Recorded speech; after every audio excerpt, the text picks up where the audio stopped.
Hey students, how are you guys doing? Welcome back to our classroom, our online virtual classroom. This is Mr. Jackson, that crazy history teacher that everybody wants to throw a tomato at. uh, and I'm coming here to do a lesson today on Native Americans. But before I get started, I want to tell you right quickly, Mr. Ludwig and Miss Noe, oh, I'm sorry, Miss Smith, and Miss Manning and Miss Belcheck all want you guys to know how much they miss you, and I miss you too as well. We kind of hate that we can't see you in person, but we hope that you'll follow us online as we put together. They got some really cool lessons and activities. I mean, they're not this boring stuff. I mean, it's really some cool activities that you can do over the course of the days that you're at home. I'm pretty sure by now all of you heard that the governor has ended school for the year. But however, that does not mean learning ends. You can always jump on. We're going to put some cool activities up for you guys to do to keep those brains constantly churning. Okay? All right. And our first thing is we want to start at natives. But now if you're looking at it, you say, well, why does he have a picture of a map of the 8 regions? Actually, technically it's 7 because if you remember, up here would be, anybody know? Anybody know? If you said Canadian Shield, then you would be right. Canadian Shield would go up there, but this doesn't have it, but I still like this map because I like how color coded it is. And outside the Inuit, we really don't have any that live in the Canadian Shield. The rest all live along these 7 down at the bottom, which we're going to kind of go over interchangeably, as I talk to you. We're going to be talking about these different regions as well as the natives who live there. Okay. All right. Now, also, if you have your history manual near you, and you don't need it, by the way, this is the page that I'm on page 37. Um, you don't need your history manual for this.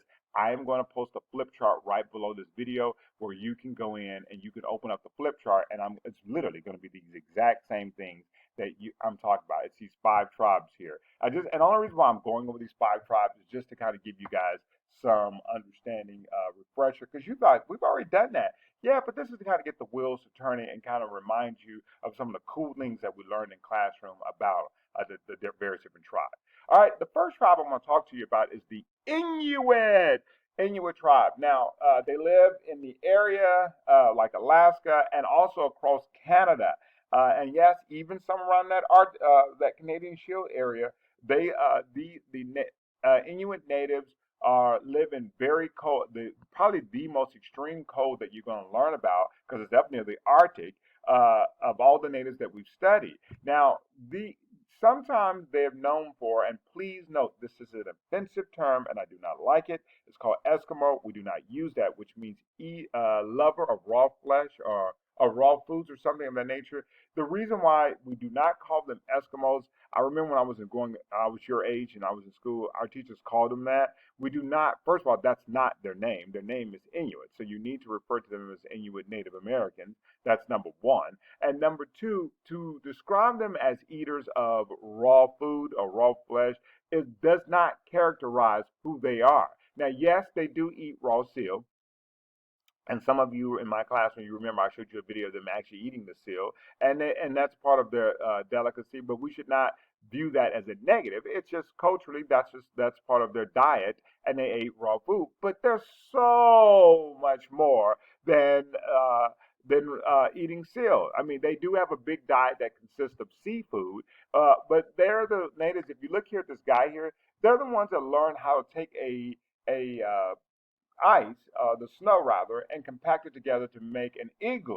They also, if you look at it, they ate caribou. And if you look at the coats that these are, by the way, modern day Inuits that they wear to help deal with the extreme cold climate, they have learned for centuries how to live in extreme weather conditions. And and also the and how to hunt and how to fish. One of the cool things are, if you remember from your textbook, that they would take spear. This is long before technology came into play. That to be able to capture a whale, they would take. Now, mind you, for those who don't like the idea of them killing whale, this is how they survived in their diet early years. Today, by the way, it's against the law to kill a whale. It's federal law in the United States. Now, in other countries, that may be there may not be a law, but in the United States, it's against the law to kill a whale. They would take a spear and they would take that spear and they would push that spear into the well, and it would paralyze the well, and the well could not move.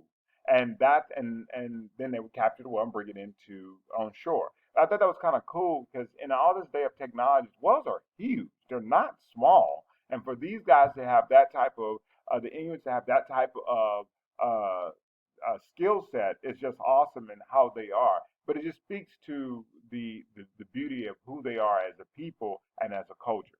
All right, so that's the Inuit. Our next one is the Kwakiutl. Anybody remember the Kwakiutl? I call them the partying natives. And partying because, one, they lived, of all of the natives that we've studied, Mr. Jackson likes the environment that they live in the best. Now, they lived in an area on the Pacific Northwest, out there like on California, going all the way back up to Washington State, and even some parts of people have said Alaska, that they live in that region. And they live in an area that's characterized by its rainy and mild climate. Now, when we say mild, it means it's not too hot, not too cold. It's like 70, 80 degrees year round. And because of that, they have such good weather, as well as they live on the coast. Now, they live on the coast, so what do you mean they're going to get a lot of each year? A lot of every day. Rain. If you said rain, you were correct. They get a lot of rain that coming off the coast of the ocean.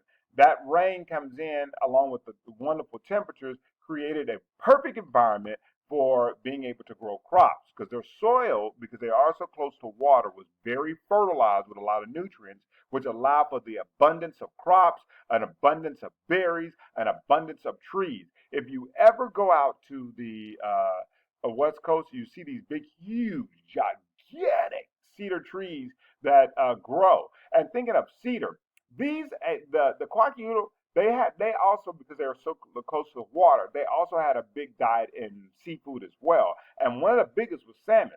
Now let me tell you something. We get something from them. Ask your mom and dad, have they ever cooked salmon and put it on a cedar plank? They were one of the earlier makers of this whole idea of cooking salmon on type of cedar. What they would do was they would cut down an actual cedar tree and take it and chop it up and put it in the over the coals of the fire. And now your parents will tell you when you put a wet cedar on top of a fire or coals, what's going to happen? Steam is going to come up. They would place the salmon on top of the steam, and that steam would marinate that salmon, and that's where you got the cedar salmon from. Your parents do it today. They probably go to Harris Teeter or Safeway or Wegmans or wherever and get a little cedar plank, and they'll put the salmon on top, wet it, they'll wet the plank, put the salmon on top of the plank, throw the plank on the grill, and bam, voila, you got cedar fresh salmon. That idea or that mindset. They were one of the early originators of it. Also, if you see here, they got the big. Oh, by the way, their homes were also made out of cedar. The cedar plank homes, beautiful. If you ever go out to the West Coast and get to see one of those are actually awesome. Very beautiful architectural work that they did. All right. Now, they were also known for the totem poles. The totem poles also told a big, huge story. Please be respectful when you go out and culturally. When you go out to the West Coast and you see these big, huge totem poles, they're not for your climbing on or vandalizing or doing anything that's disruptive to them because culturally these things told a story. And they would also give these to neighboring tribes as gifts, especially when you had a potlatch. By the way, who remembers what a potlatch was? Potlatch was a big, huge ceremonial dance where there was food and there was a gift giving, kind of like our potluck. The only difference is, number one, a potlatch is ceremonial. There's a religious connotation to it, and so they would give gifts over a way to the neighboring tribe, and one of those gifts would be a big, huge totem pole. And then also you have the traditional face mask that they would wear when they did their traditional dancing at a potluck. All right, moving on. The next group is the Lakota. Oh, by the way, the Qwik are sometimes known as the natives of the Northwest. The Lakota are known as the natives of the plains, the Great Plains. Now, if you need to go back, let me see. Let's take a look at that map. So we have the Qwik here, and up here at the very top in that coast Canadian Shield area is in the Arctic region. You're going to have the Inuit, and then right here is where you're going to have the Lakota, the Great Plains, Native American Plains. Now, if you remember, back to geography, what do we know about the Great Plains? One, it's very what? Flat. Little hills gradually increasing as you get toward the Rocky Mountains, but it's flat, it's grassy, and a lot of what? If you said wind, you are correct. There's a lot of wind. And they live there and they have to travel. Well, not, sometimes what they're known as the nomad natives because they travel constantly, constantly. And does anybody remember what they were in search of while they were traveling? I'll give you 3 seconds. Uno, dos, tres. Uno, dos, tres. Okay, it was 6 seconds. If you said buffalo, you would be correct. They were in search of the buffalo. And that buffalo was, well, they were looking for the buffalo over the Great Plains. And at that time, even though it was millions of them out there, they constantly, that's what their biggest source of food. That's what the buffalo provided their shelter. The buffalo provided food, and also even provided weaponry. They would take the bones and use it for the buffalo, use it and turn them into weapons. And they also use it for clothing because they would take the skin off the buffalo and use it. I mean, every ounce of the buffalo they used, but they were known for that. Also, when you look at the the Lakota, they're the ones that's often depicted in Hollywood. And what I mean by Hollywood, like when you see movies, especially from now, Miss Jackson's a little old. If you ask your grandparents, they remember things about Gunsmoke and Lone Ranger. These guys were the ones because as we were going west, United States, this is who we had interaction with as the United States was pushing out west.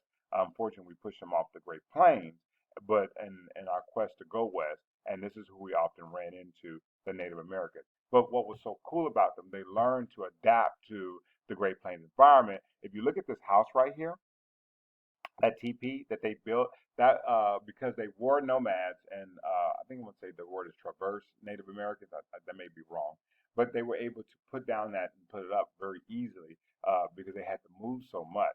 But those are not. If you ever get to go into an actual TP, you will see that those are very big inside, and they can actually build a fire inside of one of the TPs. They're so big.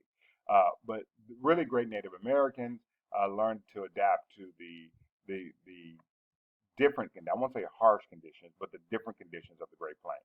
All right, our next is the Peplow Native American tribe. The Peplow Native American tribe was out in the southwest region. Now they're in what we consider the Basin of Ranger. Let's go back to that map real quick. Let me go back to it because I think you need to see that. They're in here, all the way down Peplow, and even from my home state of Texas, you can see some the Peplow tribe, some of their some attributes of who they are, some tangibles from their culture in that southwest region. Because looking at this pottery, when you go into the New Mexico, Arizona area, you see a lot of this type of pottery, and it came from these guys here, or they were one of the early users of it, I should say rather. Um, of this making that kind of pottery. Now, one of the things about them, unlike the Inuit who lived in extreme cold, the Peplow lived in extreme hot, at least during the daytime. Now, in the summertime, I mean, at nighttime, it did get cold out there in the desert, so they had extreme conditions. But what the biggest thing is they're characterized by how hot it was in the Basin Range area. Now, because that they lived in such a hot area, they had to learn to adapt their housing. Now, does anybody remember what this type of housing is called? Anybody remember? One, two, three. If you said Adobe, you would be right. That's an Adobe style housing. That what it does is it keeps out hot weather, and cool weather inside there. So, and I've actually been in one. They're pretty nice. They're pretty nice. If you ever get a chance to go in one, go in one because they're pretty cool. Now, one of the cool things is if you notice some Adobes have the little ladders. There's one right there. If you can look real close at the picture, that ladder was really for when they built. They were one of the earliest when a neighboring tribe tried to attack them. They would skimmer up the ladder, pull the ladder up, skimmer up the top, pull the ladder up to the very top. Now they're at what they call the high ground. They're looking down at their enemy, but their enemy can't get to them. And now they have the advantage because they can shoot down at the enemy. And that was one of the really reasons why they put those ladders up there. A lot of students think, oh, they just put the ladders so they can climb up there. No, that was more of a battle strategy as to why they put them there. Now, their diet was one of the most different because you are in the desert. You don't have access to things like caribou or seafood. So they have to actually eat things like lizards, cactus, whatever plants that could grow in such warm vegetation, they ate. But they also was one of the early users when corn first was invented to start making those little corn patties to eat. They grind up the corn and make it little corn patties. They were one of the first ones to come up with that. All right, moving on. Our next and final one is the Iroquois, and everybody should be happy because the Iroquois is on where? Say it with me. You say coastal plain, you would have been right, and that's right in our backyard. Now, they're in the Northeast. They're also called the woodland Native Americans because they lived in a very wooded area. Also, right where you're sitting, right here in Leesburg, these Native Americans at one time traveled across the Leesburg area. As a matter of fact, so much so we got some there now up under the Iroquois. You had six tribes. I'm not going to go into all six tribes, but do want to mention two of them. And you should know because you see high schools here in this and the schools in this area named after them. Number one, Tuscarora High School. Has anybody ever heard of that? That's one of the tribes up under the Iroquois. And then another tribe was the Seneca. And how many of y'all heard of Seneca Ridge Middle School right here in I don't know if it's in Leesburg, but I know it's about it. But Seneca. And these were named after the Iroquois, one of the tribes of the Iroquois. And also, how many of y'all know what the game of lacrosse is? Yeah, you play lacrosse. Lacrosse is big on the East Coast. Actually, it's getting big everywhere now. But well, before I moved here, I'd never heard of lacrosse. Well, I heard of it, but it's not really as big as it is here on the East Coast. And the reason why it was big is because of the fact that it originated with the Iroquois. Now, their lacrosse games, unlike today, where our matches last for an hour to 2 hours. Their matches last for days, like a week, and it was to death. So you were battling, but it was they loved it. They called it the game. Because of the fact that they lived in such a coastal area, they also had good soil, and so they came up with the three sisters, corn, beans, and squash. They lived in what we call long houses that were extremely long. But the reason why is because they were pretty communal. In other words, they allowed everyone to live there. Your mom, your dad, your aunt, your uncle, your grandparent, all lived in this one house together, and you lived as a family. And especially during the winter months on the East Coast when it gets very cold, if you ever get to go inside of one of these long log houses, excuse me, longhouses. They're going to Mr. Jackson making that mistake again. Longhouses. You can see in there the bedding and how it's set up. You can see it here. They slept like in a bunk bed style formation, but it went all the way down. And what's so cool is you could pack your whole family in there, and in the winter times when it's so cold and you couldn't be out, everyone would just be in there in that one big huge family around the various different fires. So, and also another thing about them is you probably notice they're characterized by the Mohawks. That's where we get that from. It's from them because Mohawks is one of the six tribes up under the Iroquois. So I hope this kind of gives you a brief rundown of the different tribes. I'm going to throw up a flip chart here in a minute that has that, and then also I'm going to throw up some on that the second flip chart. Not only will you see these exact same slides that I just showed you here, but you're also going to have some readings from your textbook that are inside of there. Okay. All right. Other than that, thank you guys for listening. Like I said, we miss you. I hope that you got something from this. If you have any questions, hit me up or hit any history teacher up, and we'll be glad to help you out. All right. Take care. Have a good day. Bye bye.